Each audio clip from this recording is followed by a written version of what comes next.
Hello, आज हम करेंगे सिविक्स का पार्ट 2।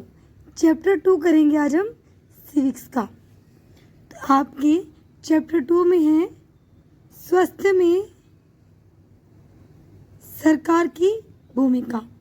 हमारे स्वास्थ्य को लेकर, जो हमारा स्वास्थ्य है उसको लेकर सरकार की क्या भूमिका रही है, इसके बारे में आज हम पढ़ेंगे।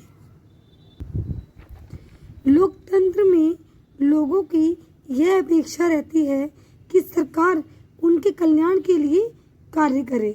यह शिक्षा, स्वास्थ्य, रोजगार प्रदान करने एवं गृह निर्माण, सड़कों के विकास तथा बिजली आदि उपलब्ध कराने के माध्यम से हो सकता है। इस अध्याय में हम स्वास्थ्य के अर्थ और उससे संबंधित समस्याओं को जांचेंगे। इस अध्याय के उप शीर्षकों को देखिए। आपके विचार में यह विषय सरकार के काम से किस प्रकार जुड़ा हुआ है। तो आज हम इस चैप्टर में ये पढ़ेंगे कि किस तरीके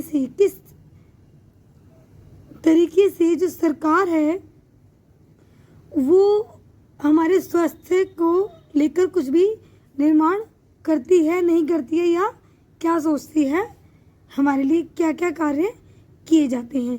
जैसे कि हमारी शिक्षा को लेकर, स्वास्थ्य को लेकर, रोजगार को लेकर, गृह निर्माण को लेकर, ये सड़कों की विकास को लेकर, या फिर बिजली, ये सब चीज़ों की जो ज़रूरत की चीज़ें होती हैं वो उपलब्ध कराने के लिए सरकार क्या क्या भूमिका निभाती है, इसके बारे में आज हम पढ़ेंगे। अब हम आते हैं यहाँ पर, पहला टॉपिक है हमारा स्वास्थ्य क्या है। स्वास्थ्य के बारे में हम अनेक प्रकार से सोच सकते हैं। स्वास्थ्य का अर्थ है हमारा बीमारियों और चोट आदि से मुक्त रहना। एक स्वास्थ्य का अर्थ ये होता है कि हम किसी बीमारी से या चोट से इससे मुक्त रहे, हमें कोई चोट न लगी हो या हमें कोई बीमारी ना हो। लेकिन स्वास्थ्य केवल बीमारियों से संबंधित नहीं है। अपने उपयुक्त कॉलेज में से केवल कुछ स्थितियों को ही स्वास्थ्य से जोड़कर देखा होगा। प्राय हम ध्यान नहीं देते हैं कि उपयुक्त हर स्थिति का संबंध स्वास्थ्य से है। बीमारी के अलावा हमारे लिए उन कारणों पर भी विचार करना आवश्यक है जो हमारे स्वास्थ्य पर प्रभाव डालते हैं। उदाहरण के लिए, यदि लोगों को पीने के लिए अच्छा पानी और प्रदूषण मुक्त वातावरण मिले तो वे सामान्यतः स्वस्थ रहेंगे। दूसरी ओर, यदि लोगों को भरपेट भोजन न मिले अथवा उन्हें घुटन भरी स्वास्थ्य में रहना पड़े तो उनके बीमार पड़ने की संभावना अधिक है। अब इसमें बोल रहे हैं कि एक तो स्वास्थ्य का मतलब है कि हमें कोई बीमारी ना हो, हमें कोई चोट चपेट ना लगी हो। लेकिन आप ध्यान देंगे कि स्वास्थ्य का मतलब ये है कि आप प्रदूषण मुक्त वातावरण में मिले आपको, और जो है स्वस्थ पानी मिले, और आपके स्वास्थ्य पर कोई भी प्रभाव ना पड़े किसी भी तरीके का, तो आप जानेंगे कि आप स्वस्थ हैं। अब इसके लिए कुछ चीज़ें बहुत ज़रूरी है, जैसे घुटन भरी ज़िंदगी ना हो, आपकी भरपेट भोजन मिले, इन चीज़ों से आप स्वस्थ कहलाते हैं। हम सब चाहते हैं कि हम जो भी कार्य करें चुस्ती से और ऊंचे मनोबल के साथ करें। सुस्ती और अक्रामण्य रहना, चिंताग्रस्त होना और लंबे समय तक डरे सहमे रहना स्वस्थ जीवन के लक्षण नहीं है। हम सबको तनाव मुक्त और प्रसन्न रहना चाहिए। हमारे जीवन के ये सभी पहलू स्वास्थ्य के हिस्से हैं। मतलब हमारे जीवन में हमें किसी से मतलब डरा हुआ सहमा हुआ नहीं रहना चाहिए और सुस्त ना हो, ठीक है, सुस्त से और जो चिंता से ग्रस्त हुए हों ऐसे ना हो, वही लोग स्वस्थ कहलाते हैं। अगर आप किसी परेशानी में हैं, चिंतित हैं या आप कुछ भी डरे हुए हैं, सहमे हुए हैं, तो भी आप एक तरीके से स्वस्थ नहीं हैं। नेक्स्ट, भारत में स्वास्थ्य सेवाएं। अब भारत में क्या क्या स्वास्थ्य सेवाएं हैं ये पढ़ेंगे हम। आइए भारत में स्वास्थ्य सेवाओं के कुछ पहलू का परीक्षण यहाँ दी गई तालिका के प्रथम तथा द्वितीय स्तंभों में दिखाई स्थितियों में की तुलना कीजिए। यहाँ पर आपको दिया हुआ है, क्या आप इन स्तंभों को कोई शीर्षक दे सकते हैं? यहाँ आपको ये स्तंभ दिए हुए हैं, 2 तालिकाएं दी हुई हैं, आप इनको अच्छे से रीड करेंगे और इससे आपको पता चलेगा कि स्वास्थ्य की जो सेवाएं हैं भारत में वो कितनी हैं। जैसे मैं रीड करना स्टार्ट करती हूँ यहाँ से। संसार भर में भारत की सर्वाधिक चिकित्सा महाविद्यालय है और यहाँ सबसे अधिक डॉक्टर तैयार किए जाते हैं। लगभग हर वर्ष 15,000 नए डॉक्टर योग्यता प्राप्त करते हैं। अब आप देखेंगे कम से कम 15,000 जो है नए डॉक्टर योग्यता प्राप्त करते हैं। पिछले वर्षों में स्वास्थ्य सेवाओं की सुविधाओं में काफ़ी वृद्धि हुई है। सन 1950 में भारत में केवल 2,717 अस्पताल थे। सन 1991 में 11,174 अस्पताल थे और सन 2000 में यह संख्या बढ़कर 18,218 हो गई। अब आप देखेंगे यहाँ से कि 1950 से 1991 तक कितनी बढ़ोतरी हुई अस्पतालों की और 1991 से 2000 तक कितनी बढ़ोतरी हुई, मतलब प्रोग्रेसिंग पर है। भारत में विदेशों से बहुत बड़ी संख्या में इलाज कराने हेतु चिकित्सा पर्यटक आते हैं। वे उपचार के लिए भारत के कुछ ऐसे अस्पतालों में आते हैं जिनकी तुलना संसार में सर्वश्रेष्ठ अस्पतालों से की जा सकती है। अब कुछ बड़ी बड़ी संख्याओं में इलाज कराने वाले चिकित्सक हैं, जो विदेशों में जो बहुत बड़ी संख्या में इलाज कराने वाले चिकित्सक हैं, वे उपचार के लिए भारत के कुछ ऐसे अस्पतालों में आते हैं जिनकी तुलना संसार में सबसे ज़्यादा ऊपर की जाती है। भारत विश्व का दवाइयों निर्मित करने वाला चौथा बड़ा देश है और यहाँ से भारी मात्रा में दवाइयों का निर्यात होता है। अब भारत जो है वो हमारा तीसरा बड़ा देश है जिससे दवाइयाँ का निर्यात होता है। भारत के अधिकांश डॉक्टर शहरी क्षेत्रों में बसते हैं। ग्रामवासियों को डॉक्टर तक पहुंचने के लिए लंबी दूरी तथा तय करनी पड़ती है। ग्रामीण क्षेत्रों में जनसंख्या के मुकाबले डॉक्टरों की जनसंख्या काफ़ी कम है। अब देखेंगे यहाँ पर कमी है। यहाँ पर जो है डॉक्टर जो है वो पढ़ लिख कर डॉक्टर बनकर शहरी क्षेत्रों में बस जाते हैं और गांव के लोगों को इलाज कराने में दिक्कत होती है। वहाँ उन्हें पास में कोई भी डॉक्टर नहीं मिलता, उन्हें लंबी दूरी तय करनी पड़ती है। भारत में करीब 5 लाख लोग प्रतिवर्ष तपेदिक टीबी से मर जाते हैं।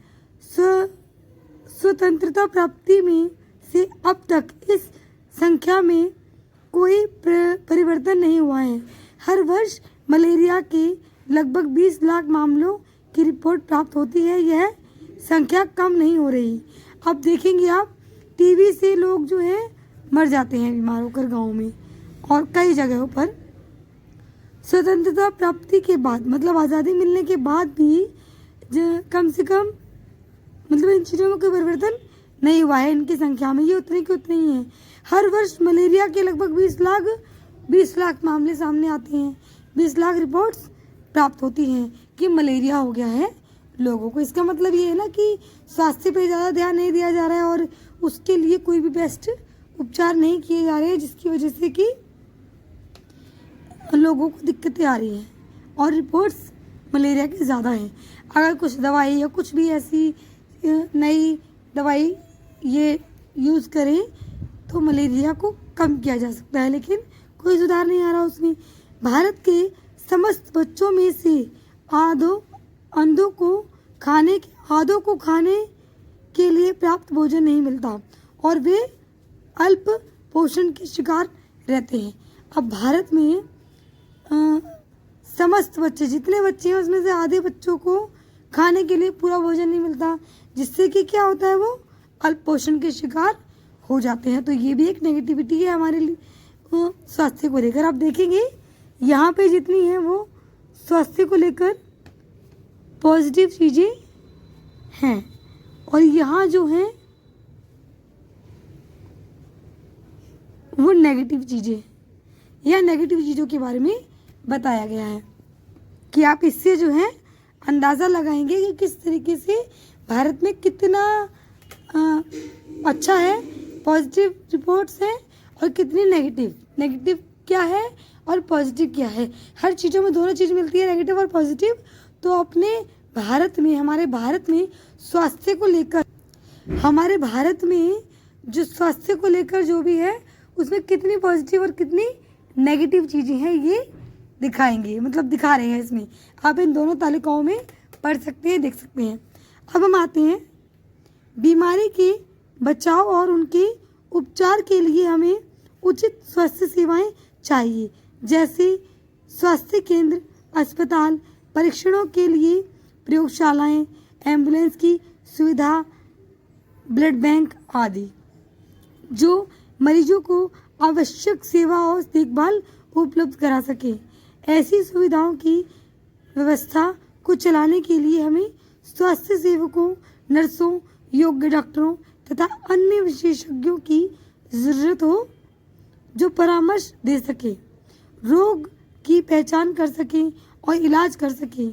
मरीजों के इलाज के लिए हमें आवश्यक दवाइयों व उपकरण भी चाहिए। जब हम बीमार होते हैं तो अपने इलाज के लिए हमें इन सुविधाओं की ज़रूरत पड़ती है। अब जैसे जब हम बीमार होते हैं तो हमें ये चीज़ों की ज़रूरत पड़ती है, जैसे कि अस्पताल हो गए और जो है एम्बुलेंस हो गया, ब्लड बैंक, इन सब चीज़ों की ज़रूरत कब पड़ती है, जब हम कोई बीमार होता है, कोई मरीज होता है, तो उसकी सेवाओं के लिए इन सब चीज़ों की ज़रूरत पड़ती है, उसकी देखभाल करने की ज़रूरत पड़ती है। तो ये चीज़ें स्वास्थ्य सेवाओं में आती हैं, ये उपलब्ध होनी बहुत ज़रूरी है। अब भारत में बड़ी संख्या में डॉक्टर, दवाखाने और अस्पताल हैं।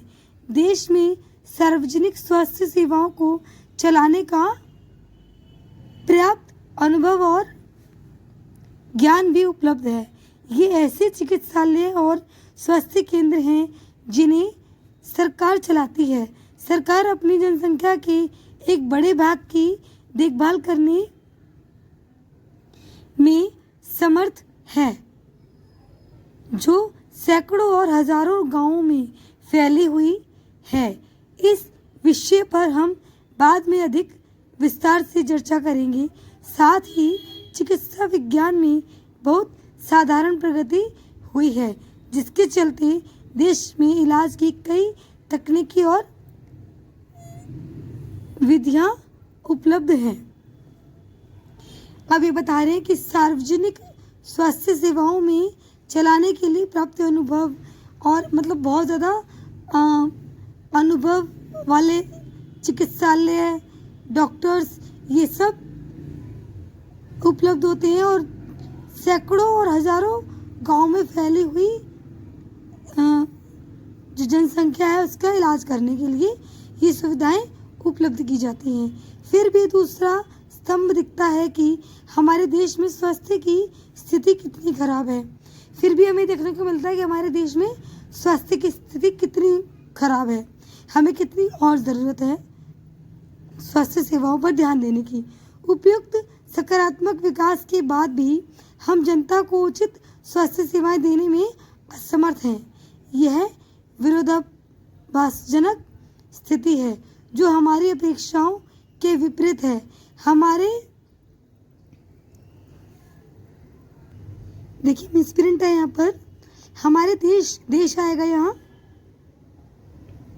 हमारे देश के पास पैसा है, ज्ञान है और अनुभवी व्यक्ति हैं, फिर भी हम सबको आवश्यक स्वास्थ्य सेवाएं देने में असमर्थ हैं।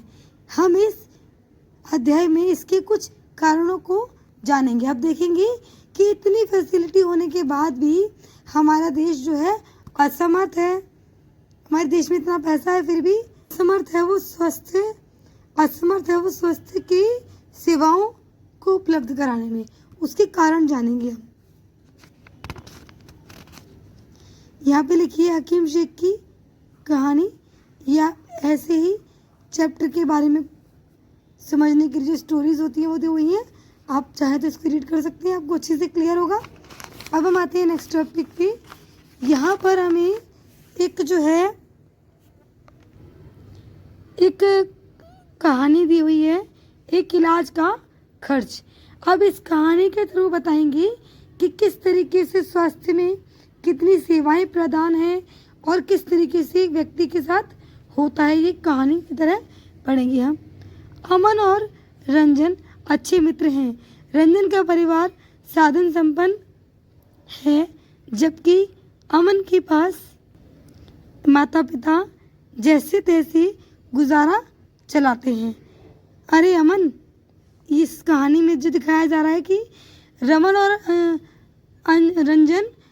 रंजन दोनों एक अच्छे मित्र हैं और रंजन का परिवार जो है वो साधन संपन्न है, सब कुछ है, जबकि अमन के माता पिता जैसे तैसे अपना गुजारा करते हैं।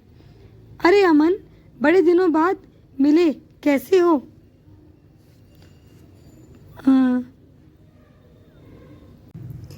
मुझे वायरल बुखार हो गया था और अस्पताल जाना पड़ा। अब ये बता रहा है अपने दोस्त को कि मुझे वायरल बुखार हो गया था तो मुझे अस्पताल जाना पड़ा। अच्छा, मुझे तो वायरल हुआ था। अब जैसे कि मैंने बताया आपको कि जो अमन रंजन है वो बहुत मतलब सब कुछ था उसकी फैमिली के पास, ऐसी फैमिली से बिलोंग करता था। और जो अमन है वो उसके माता पिता जैसे तैसे अपना गुजारा करते थे। वो मिडिल फैमिली बोल सकते हैं या फिर पुअर फैमिली बोल सकते हैं, ऐसी फैमिली से बिलोंग करता था। अब आप देखेंगे कि जैसे इसने बताया कि मुझे अमन ने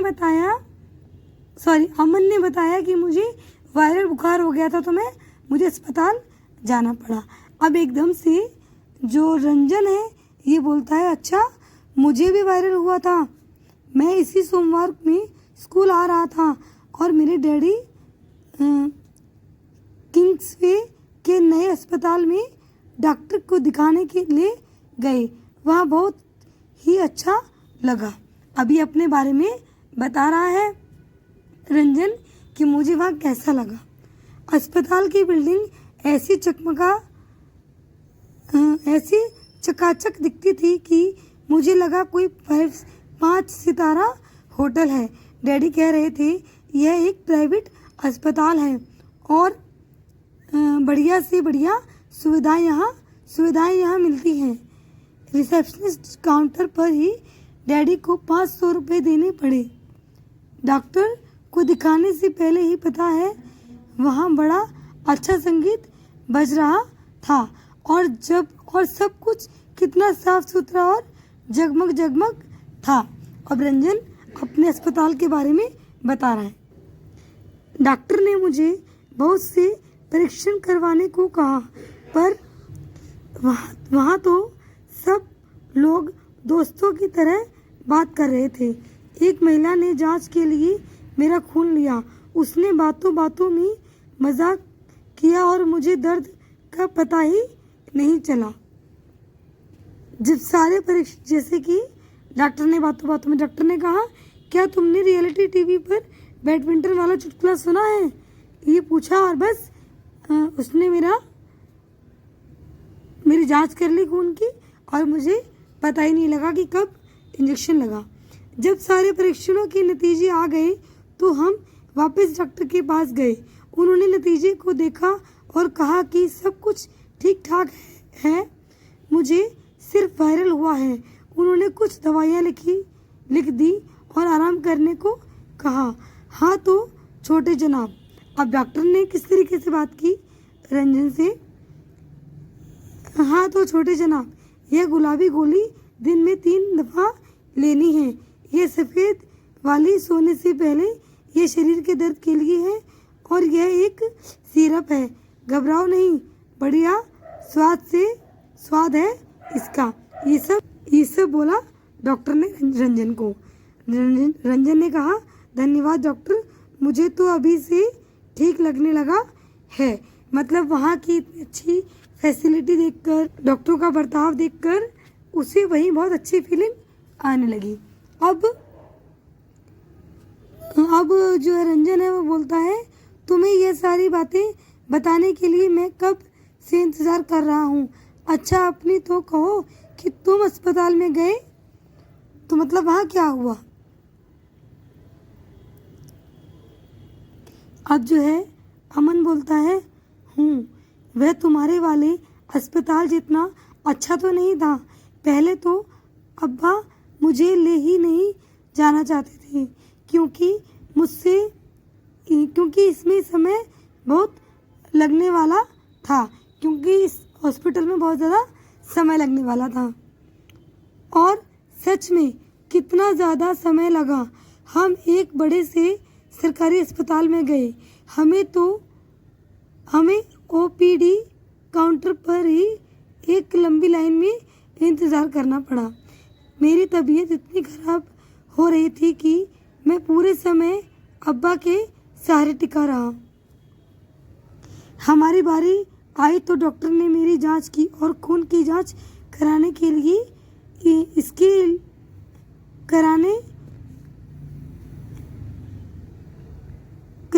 कहा। इसके लिए हमें एक और लंबी लाइन में खड़ा होना पड़ा। हाँ, जांच के लिए खून लिया जा रहा था, वहाँ भी बहुत भड़का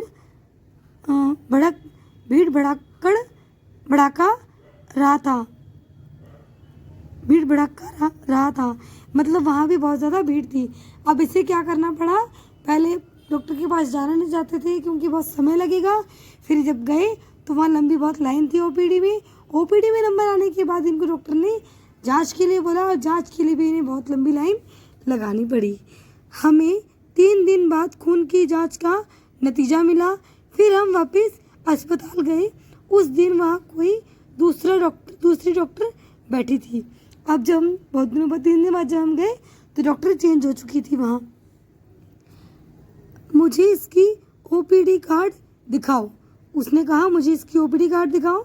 नहीं डॉक्टर ने, और खून की रिपोर्ट जल्दी करो, और खून की रिपोर्ट दिखाओ जल्दी करो, क्योंकि पीछे बहुत भीड़ है इसलिए उन्होंने इस तरीके से बात की। इसे वायरल हुआ लगता है, कोई फिक्र की बात नहीं है। बुखार उतरने की है, गोली इसे देनी है बस, और कुछ नहीं। डॉक्टर ने इस तरीके से बात की। मेरा अस्पताल था तो बहुत बढ़िया, पर उन्होंने मुझे ज़्यादा दवाइयाँ दी और मेरे इलाज में ज़्यादा खर्च हो गया। मतलब मेरा अस्पताल था तो बहुत बढ़िया है। अब जो है जिसे जो रंजन है वो उसकी बातें सुन के कह रहा है, मेरा अस्पताल था तो बहुत बढ़िया, पर उन्होंने मुझे ज़्यादा दवाइयाँ दे दी और मेरा इलाज में ज़्यादा खर्च हो गया, और मेरे इलाज में भी ज़्यादा खर्च हुआ। अब रंजन बोलता है कि अच्छा, मेरे इलाज में तो ज़्यादा खर्च नहीं हुआ, अब वो इसके बारे में सोचने लगते हैं कि कौन सा अच्छा है। अब देखेंगे आप प्राइवेट हॉस्पिटल में ट्रीट तो बहुत अच्छे से किया, बहुत प्यार से बात की और सब कुछ पूछना ताछना ये सब करना, लेकिन वहाँ क्या हुआ, ज़्यादा पैसे लगे। सरकारी हॉस्पिटल में उन्हें एक तो दिक्कत हुई कि धक्के खाने पड़े और बहुत भीड़ भड़ाका था।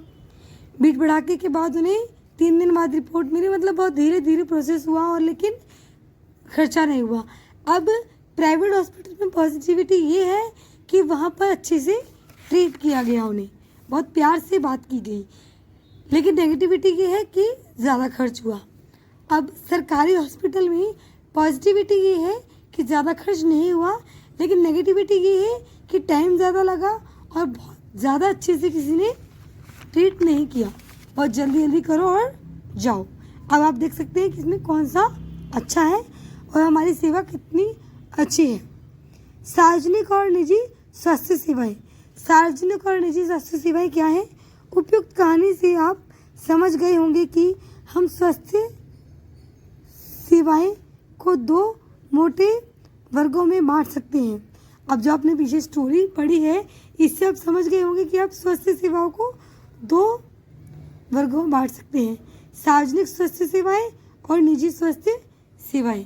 मतलब सार्वजनिक और निजी, जो अपनी पर्सनल स्वास्थ्य सेवाएं होती हैं प्राइवेट, उसमें क्या होता है, और जो निजी सार्वजनिक मतलब जो सबके लिए स्वास्थ्य सेवाएं होती हैं, जिससे बहुत सारे लोग इलाज कराने आते हैं, सरकारी होती हैं, उसकी सुविधाएं कैसी होती हैं, सेवाएं कैसी होती हैं, और जो निजी अपनी पर्सनल होती हैं उसकी सेवाएं कैसी होती हैं। सार्वजनिक स्वास्थ्य सेवाएं। सार्वजनिक स्वास्थ्य सेवा स्वास्थ्य केंद्रों व अस्पतालों की श्रृंखला है जो सरकार द्वारा चलाई जाती है। ये केंद्र व अस्पताल आपस में जुड़े हुए हैं। इससे ये शहरी व ग्रामीण दोनों क्षेत्रों सुविधाएं प्रदान करते हैं, मतलब दोनों क्षेत्रों में सुविधाएं प्रदान करते हैं, और सभी बीमारियां साधारण से लेकर विशेष देखभाल की ज़रूरत वाली बीमारियां, इन सभी बीमारियों का इलाज प्रदान करते हैं। ग्राम के स्तर पर एक स्वास्थ्य केंद्र होता है। गांव का जो स्तर है वहाँ पे एक स्वास्थ्य केंद्र होता है, जहाँ प्राय एक ग्राम स्वास्थ्य सेवक रहता है, जहाँ पे हमेशा एक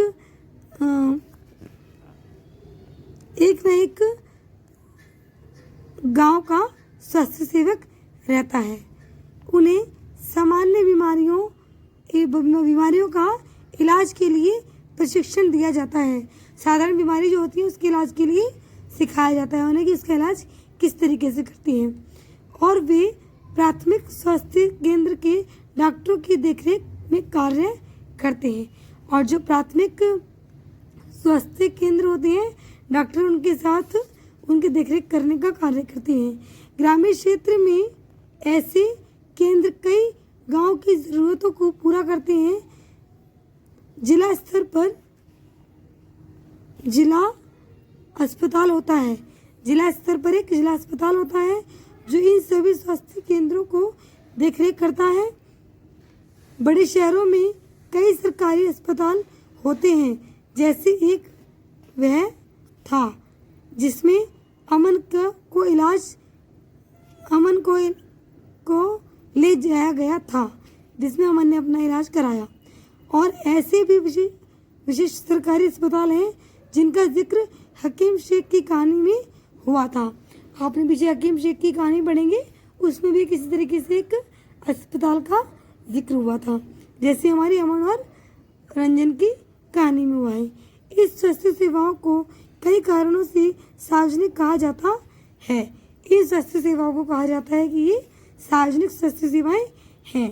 सरकार के सभी नागरिकों को स्वास्थ्य सेवाएं प्रदान करने की वचनबद्धता को पूरा करने के लिए ये अस्पताल तथा स्वास्थ्य केंद्र स्थापित किए हैं। इन सेवाओं को चलाने के लिए धन उस पैसे से आता है जो लोग सरकार को टैक्स के रूप में देते हैं, इसलिए ये सुविधाएं सबके लिए हैं। सार्वजनिक स्वास्थ्य सेवाओं का एक महत्वपूर्ण पहलू यह है कि इसका उद्देश्य अच्छी स्वास्थ्य सेवाएं निःशुल्क या बहुत कम कीमत पर देना है, जिससे गरीब लोग भी इलाज करा सकें। स्वास्थ्य सेवाओं का अन्य महत्वपूर्ण कार्यों है बीमारियां जैसे टीबी, मलेरिया, पोलियो, पीलिया, दस्त लगना, हैजा, चिकनगुनिया आदि को फैलने से रोकना। इसकी व्यवस्था सरकार को लोगों के सहयोग से करनी होती है, अन्यथा यह अस्पताल, अन्यथा यह सफल हो जाएगी। मतलब कि इसमें इन सब चीज़ों की, इन बीमारियों के लिए इलाज होता है, नहीं तो ये क्या होती है, असफल हो जाएंगी। इन बीमारियों का इलाज होना यहाँ ज़रूरी होता है। उदाहरण के लिए मच्छरों को पैदा होने से रोकने और अभियान को सफल बनाने के लिए यह सुनिश्चित करना पड़ेगा कि क्षेत्र के सभी लोग अपने कूलरों व घर की छतों आदि पर पानी एकत्रित ना होने दें। अब आप देखेंगे कि सरकारी अस्पताल वाले जो होते हैं वो ध्यान रखते हैं और ये भी लोगों को समझाते हैं कि अपने कूलर और छतों, घर की छतों पर जो सामान होता है उनमें पानी इकट्ठा ना हो सके, जिससे मच्छर ज़्यादा पैदा ना हो और मलेरिया और ऐसी बीमारियां ना हो। प्राइवेट अस्पताल वालों को कोई मतलब नहीं होता, लेकिन सरकारी अस्पताल वालों को इन चीज़ों से मतलब होता है, क्योंकि वो सार्वजनिक स्वास्थ्य सेवाएं प्रदान करते हैं सभी लोगों को, तो वो इसके लिए भी इलाज करते हैं। और इसका ये जो है, लोग पानी एकत्रित ना करें इसके लिए लोगों को समझाते हैं, घर घर जाकर दवाइयाँ डालते हैं इनके कूलर वगैरह में, टंकियों में, और जो है लोगों को समझाते हैं, सिखाते हैं कि आपको किस तरीके से रहना है। बल्कि प्राइवेट हॉस्पिटल वालों को कोई मतलब नहीं होता इन चीज़ों से। हकीम शेख के प्रकरण को पुण्य याद करिए। क्या आप जानना चाहेंगे कि उनके मामले में कोर्ट ने क्या निर्णय दिया? आपने हकीम की कहानी पढ़ी है, उसमें आप देखेंगे कि कोर्ट ने क्या निर्णय दिया। हमारे संविधान के अनुसार लोगों के हित को सुनिश्चित करना और सबको स्वास्थ्य सेवाएं प्रदान करना सरकार का प्राथमिक कर्तव्य है। उसमें सरकार का संविधान है, उसमें जो है सबको स्वास्थ्य सेवाएं प्रदान करना सरकार का पहला कर्तव्य कहा गया है। सरकार को हर व्यक्ति के जीवन के अधिकार की रक्षा करनी है। अदालत ने कहा कि हकीम शेख को जिन कठिनाइयों से गुजरना पड़ा उसमें उनकी जान भी जा सकती थी। यदि कोई अस्पताल समय पर व्यक्ति के इलाज नहीं प्रदान कर पाता है तो इसका तात्पर्य है कि उसे जीवन की सुरक्षा नहीं दी जा रही। अब इसमें कहा गया है कि अगर कोई सरकारी हॉस्पिटल वाला स्वास्थ्य सेवाएं प्रदान नहीं कर सकता है किसी को टाइम पर, तो इसका मतलब ये है कि उसकी जीवन की जो सुरक्षा है वो नहीं की जा रही है। अदालत ने यह भी कहा कि यह सरकार का कर्तव्य है कि वह मरीजों को आवश्यक स्वास्थ्य सेवाएं दे, जिसमें आकस्मिक इलाज की सुविधा भी सम्मिलित हो। अस्पताल और उनके स्वास्थ्य संबंधी कर्मचारियों को आवश्यक इलाज प्रदान करने की भी जिम्मेदारी पूरी करनी चाहिए। कई सरकारी अस्पताल ने हकीम शेख का इलाज करने से मना कर दिया था, इसलिए अदालत ने राज्य सरकार को निर्देश दिए कि वह हकीम शेख द्वारा इलाज पर व्यय किए गए पूरे खर्च का भुगतान करे। इसलिए जो है गवर्नमेंट ने, ये कोर्ट ने कहा कि अब गवर्नमेंट जो है वो हकीम को उसके पूरे इलाज के पैसे देगी, क्योंकि सरकारी अस्पताल वालों की गलती है कि उन्होंने उनका इलाज करने से मना कर दिया। निजी स्वास्थ्य सेवाएं। अब हम पढ़ेंगे निजी स्वास्थ्य सेवाएं। हमारे देश में कई तरह की निजी स्वास्थ्य सेवाएं पाई जाती हैं। बड़ी संख्या में डॉक्टर अपने निजी दवाखाने चलाते हैं। ग्रामीण क्षेत्रों में पंजीकरण चिकित्सा व्यवसायी मिल जाती हैं, जैसे RMP। शहरी क्षेत्रों में बड़ी संख्या में डॉक्टर हैं, जिनमें से बहुत से विशेषज्ञ की सेवाएं प्रदान करते हैं। निजी रूप से चलाए जा रहे अस्पताल व नर्सिंग होम भी हैं। काफ़ी संख्या में प्रयोगशालाएं हैं जो परीक्षण करती हैं व विशिष्ट सुविधाएं उपलब्ध कराती हैं, जैसे एक्सरे, अल्ट्रासाउंड आदि। ऐसी दुकानें भी हैं जहां से हम दवाइयाँ खरीद सकते हैं। अब निजी सेवाएं बहुत सारी होती है जहाँ पे हम प्राइवेट इलाज करा सकते हैं और जो है अल्ट्रासाउंड, एक्सरे, ये सब निजी सेवाएं प्रदान कर सकते हैं। ये सब निजी दुकानें मिलती हैं, मतलब ज़्यादा पैसे खर्च करके यहाँ जल्दी काम होता है। अब हम आते हैं जैसे कि इनके नाम से ज्ञात होता है, निजी स्वास्थ्य सेवाओं सरकार का स्वामित्व अथवा नियंत्रण नहीं होता। सार्वजनिक स्वास्थ्य सेवाओं के विपरीत इन निजी स्वास्थ्य सेवाओं में मरीजों को सेवाओं के लिए बहुत धन व्यय करना पड़ता है। अब निजी स्वास्थ्य सेवाएं चारों ओर दिखाई देती हैं। अब बड़ी बड़ी कंपनियां अस्पताल भी चलाती हैं। कुछ कंपनियां दवा को बनाने और बेचने में भी लगी हैं। शहरों के कोने कोने में दवा की दुकानें देखी जा सकती हैं। जो प्राइवेट मेडिकल स्टोर होते हैं ये भी सारे निजी हैं, और आप देखेंगे बड़े बड़े अस्पताल भी आपको देखने को मिलते हैं। स्वास्थ्य सेवा और समानता, क्या सबके लिए पर्याप्त स्वास्थ्य सेवा उपलब्ध है? हम भारत में ऐसी स्थिति का सामना कर रहे हैं जहां निजी सेवाएं तो बढ़ रही हैं परंतु सार्वजनिक नहीं। ऐसी दशा में लोगों को मुख्यतः निजी सेवाएं ही उपलब्ध हो पाती हैं। ये शहरी क्षेत्रों में केंद्रित हैं। इस सेवाओं का मूल्य भी अपेक्षाकृत अधिक रहता है। दवाइयाँ महंगी होती हैं, बहुत से लोग उन्हें खरीदने में समर्थ नहीं होते, और इसलिए जब परिवार में बीमारी होती है तो उन्हें ऋण लेना पड़ता है। मतलब प्राइवेट हॉस्पिटलों में जाने के लिए उन्हें किसी से उधार लेना पड़ता है तब वो इलाज कराते हैं। कुछ निजी सेवाएं अधिक कमाने के लिए प्राय ऐसे कार्यों का प्रोत्साहित करती हैं जो सही नहीं है। कई बार सस्ते तरीके उपलब्ध होने पर भी उनके प्रयोग नहीं किए जा सकते। उदाहरण के लिए प्राय देखा जाता है कि कुछ चिकित्सक ज़रूरत से ज़्यादा दवाइयाँ, इंजेक्शन या सलाइन आदि की सलाह देते हैं, जबकि साधारण इलाज भी पर्याप्त हो सकता है। कुछ डॉक्टर क्या है, पता है कि साधारण इलाज से ठीक हो सकते हैं, लेकिन फिर भी प्राइवेट हॉस्पिटल में ज़्यादा दवाइयाँ और ज़्यादा इंजेक्शंस देते हैं। तथ्य यह है कि जनसंख्या के 20% लोग ही बीमारी के दौरान आवश्यक दवाइयों को खरीदने में सक्षम होते हैं। वे लोग भी जिन्हें हम गरीब नहीं समझते, दवा संबंधी खर्चों को उठाने में कठिनाइयों का अनुभव करते हैं।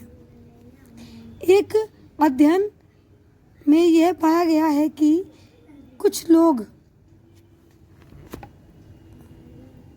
जो लोग अस्पताल में किसी बीमारी का या चोट लगने के कारण भर्ती होते हैं, उनमें से 40% लोग खर्चों का भुगतान करने के लिए पैसे उधार लेते हैं या अपनी कुछ संपत्ति बेचते हैं। कुछ लोग जो इलाज कराने के लिए संपत्ति बेचते हैं और उधार पैसे लेके जब इलाज कराते हैं। गरीब लोगों के लिए परिवार में हर बीमारी चिंता और मुसीबत का कारण बन जाती है। अब इतने ज़्यादा पैसे लगते हैं, इसलिए गरीब लोगों के लिए जो है बीमारी अगर हो गई तो उनके लिए एक बहुत बड़ी मुसीबत का कारण बन जाती है। इससे भी बड़ी बात यह है कि ऐसी स्थिति बार बार आती है। गरीब लोग पहले ही पोषण की कमी का शिकार होते हैं। ये परिवार उतना भोजन नहीं खाते जितना उन्हें खाना चाहिए। उन्हें जीवन की आधारभूत आवश्यकताएं जैसे पीने का पानी, घर के लिए पर्याप्त जगह, साफ वातावरण उपलब्ध नहीं हो पाता, और इसलिए उनके बीमार पड़ने की संभावना अधिक रहती है। बीमारी पर होने वाले खर्चे से उनकी हालत और ख़राब हो जाती है। अब उनके पास ये सुविधाएं नहीं है तो जल्दी बीमार पड़ते हैं, और जल्दी बीमार पड़ते हैं तो इलाज कराने में उन्हें इतना खर्चा करने के लिए उधार लेना पड़ता है, वो खर्च नहीं कर पाते हैं, उनकी हालत और ज़्यादा ख़राब हो जाती है। जब प्राइवेट अस्पतालों में इलाज कराना पड़ता है तो कभी कभी केवल पैसा ही लोगों के बेहतर इलाज में बाधक नहीं होता। उदाहरण के लिए महिलाओं को तुरंत इलाज के लिए डॉक्टर के पास नहीं ले जाया जाता है। कई आदिवासी क्षेत्रों में स्वास्थ्य केंद्र कम हैं और वे भी अच्छी तरह नहीं चलाए जाते हैं। जहाँ निजी स्वास्थ्य सेवाएं भी उपलब्ध नहीं है। अब कुछ कभी कभी जो है पैसा ही नहीं, केवल इलाज ही बाधक नहीं होता, मतलब इलाज भी बहुत मुश्किल से हो पाता है। महिलाओं को तुरंत इलाज के लिए नहीं ले जाया जाता डॉक्टर के पास। और जो है कई आदिवासी क्षेत्रों में तो क्या होता है, स्वास्थ्य केंद्र कम हैं और वे भी अच्छी तरह से चलाए नहीं जाते। वो निजी स्वास्थ्य सेवाएं जो है उपलब्ध नहीं हो पाती। क्या किया जा सकता है? अब इन सब समस्याओं के लिए क्या किया जा सकता है? जो भी हमारी स्वास्थ्य सेवाएं की जो समस्याएं हैं उनके लिए, इसमें कोई संदेह नहीं है कि हमारे देश में लोगों के स्वास्थ्य की दशा अच्छी नहीं है। यह सरकार का उत्तरदायित्व है कि वह अपने सब नागरिकों को, विशेषकर गरीबों और सुविधाहीनों को गुणात्मक स्वास्थ्य सेवाएं प्रदान करे। फिर भी लोगों का स्वास्थ्य जितना जीवन की आधारभूत सुविधाओं पर और उनकी सामाजिक स्थितियों पर निर्भर है, उतना ही स्वास्थ्य सेवाओं के ऊपर भी। इसलिए लोगों के स्वास्थ्य की दशा सुधारने के लिए दोनों पक्षों पर कार्य करना आवश्यक है। ऐसा करना संभव है।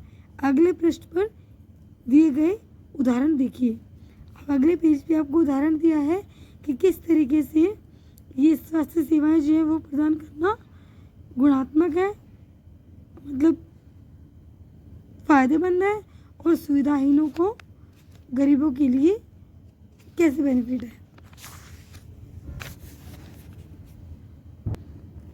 केरल और केरल का अनुभव। अब यहाँ पे केरल का अनुभव बताएंगे, उसको एक उदाहरण देंगे कि किस तरीके से आप गुणात्मक, गरीबों और सुविधाहीनों को गुणात्मक स्वास्थ्य दे सकते हैं, मतलब सेवाएं दे सकते हैं। 1959 में केरल, 1996 में केरल ने राज्य में कुछ महत्वपूर्ण परिवर्तन किए। राज्य के पूरे बजट का 40% पंचायतों को दे दिया गया और पंचायतें अपनी आवश्यकताओं को योजनाबद्ध कर उनकी पूर्ति कर सकती थी। इससे गांव के लिए पीने का पानी, आहार, औरतों का विकास और शिक्षा आदि के लिए उचित व्यवस्था सुनिश्चित हो सका। मतलब इन सब चीज़ों से, ये सब चीज़ें 1996 में केरल सरकार ने क्या किया, राज्य की महत्वपूर्ण परिवर्तन लाए। पूरे बजट में 40% पंचायतों को दे दिया और पंचायत अपनी आवश्यकताओं की योजना की जो चीज़ें हैं पूर्ति करने की, योजना को जो पूर्ति करने की आवश्यकताएं थी, इससे गांव के लिए पीने का पानी, आहार और विकास और शिक्षा आदि के लिए उचित व्यवस्था सुनिश्चित करने लगे। इसके फलस्वरूप जल वितरण, स्वास्थ्य की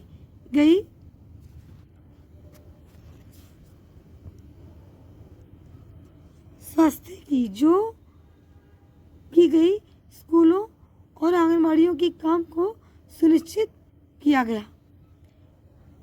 अब क्या हुआ, इसके फलस्वरूप क्या हुआ कि स्वास्थ्य व्यवस्थाएं जो थी वो स्कूल और आंगनबाड़ियों के काम के लिए सुनिश्चित की गई और गांव में विशेष समस्याओं का ध्यान दिया गया। जो इम्पोर्टेंट समस्याएं थी उन पे ध्यान दिया जाने लगा। स्वयं स्वास्थ्य केंद्रों में भी सुधार किया गया। जो स्वास्थ्य केंद्र थे उनमें भी सुधार किया। इन सब कार्यों की स्थिति में आया। इतने प्रयत्नों के बाद भी कुछ समस्याएं तो बनी रहीं, जैसे दवाइयों की कमी, अस्पतालों का अपर्याप्त बिस्तर, पर्याप्त डॉक्टरों का ना होना आदि। इन समस्याओं को दूर करना आवश्यकता है। मतलब इन सब समस्याओं को दूर करने की आवश्यकता थी, जो कि दवाइयाँ नहीं मिलती, दवाइयों की कमी होती है, या अस्पताल में बिस्तरों की कमी होती है, या डॉक्टर नहीं हो पाते उसकी। आइए अब एक अन्य देश का उदाहरण देखें और स्वास्थ्य संबंधी मुद्दों पर उनकी कार्य पद्धति को जाने। कोस्टारिका का तरीका। अब कोस्टारिका का तरीका क्या था? केरल में तो था कि भाई 40% जो बजट है उसका पंचायत को दे दो, जो कि अपनी ज़रूरत की चीज़ों का खुद कर सके, सुनिश्चित व्यवस्था है। अब कोस्टारिका को दक्षिणी अमेरिका का सबसे स्वस्थ देश माना जाता था। इसका मुख्य कारण इनके संविधान में निहित है। कई वर्षों पर कोस्टारिका ने एक बहुत महत्वपूर्ण निर्णय लिया था कि देश में से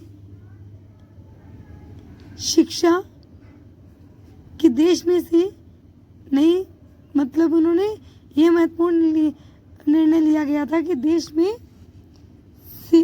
सेना नहीं रखेंगे, देश में सेना नहीं होनी चाहिए। इससे उन्हें सेना पर व्यय किए जाने वाले धन को लोगों की शिक्षा, स्वास्थ्य और अन्य आधारभूत ज़रूरत पर खर्च करने में मदद मिली। क्या किया? सेना पर खर्च करना बंद कर दिया और स्वास्थ्य और शिक्षा और अन्य ज़रूरत की चीज़ों पर खर्च करने लगे। वो कोस्टारिका की सरकार मानती थी कि देश के विकास के लिए देश का स्वास्थ्य होना ज़रूरी है और इसीलिए अपने देशवासियों को स्वास्थ्य पर बहुत ध्यान देती है। कोस्टारिका की सरकार अपने सभी निवासियों को स्वास्थ्य के लिए मूलभूत सेवाएं व सुविधाएं देती थी, जैसे पीने का सुरक्षित पानी, सफाई, पोषण और आवास। स्वास्थ्य की शिक्षा को बहुत महत्वपूर्ण माना जाता है और सभी स्तरों पर स्वास्थ्य संबंधी ज्ञान शिक्षा का एक ज़रूरी भाग है। कोस्टारिका ने क्या किया कि जो सेनाओं पर खर्च करते हैं युद्ध के लिए, उस पर ना खर्च करके, सेनाओं पर ना खर्च करके स्वास्थ्य पर, शिक्षा पर और ज़रूरी चीज़ों पर खर्च करना शुरू किया। अब केरल का तरीका था कि 40% दे दो पंचायत को, जो अपने गांव वासियों के लिए करे वो खर्च। और कोस्टारिका का तरीका था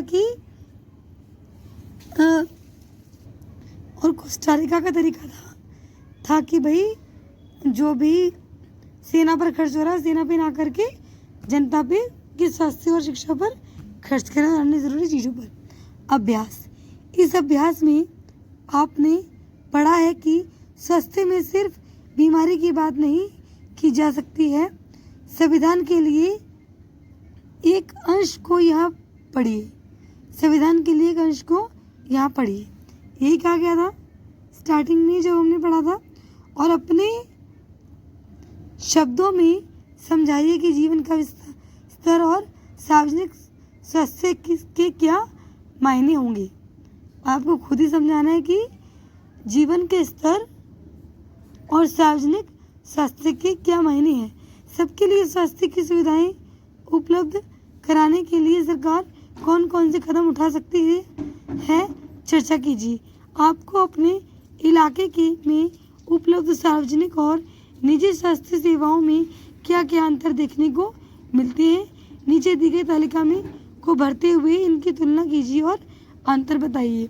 अब आप इतना चैप्टर पढ़ने के बाद आप बहुत इजी तरीके से सुविधा निजी और सार्वजनिक क्या क्या होती है, इसके सामर्थ्य क्या होते हैं, उपलब्धता क्या होती है, गुणवत्ता क्या होती है, ये आप आराम से कर सकते हैं। पानी और सफाई की गुणवत्ता को सुधार कर अनेकों बीमारियों की रोकथाम की जा सकती है। उदाहरण के लिए देते हुए इस कथन को स्पष्ट कीजिए। अब आप बहुत इजीली इस पूरे अभ्यास को सॉल्व कर सकते हैं। और शब्द श्रृंखला जो होती है, शब्द संकलन जो होते हैं, ये टॉपिक्स जो हैं बहुत इम्पोर्टेंट होते हैं। ये आपको बहुत अच्छे से केयरफुली रीड करने चाहिए। इसके ऊपर, इसके बेस पर एक शॉर्ट नोट जो होती है ना, 1 वर्ड या 1 मार्क्स के क्वेश्चंस, वो मोस्टली इसी में से आते हैं।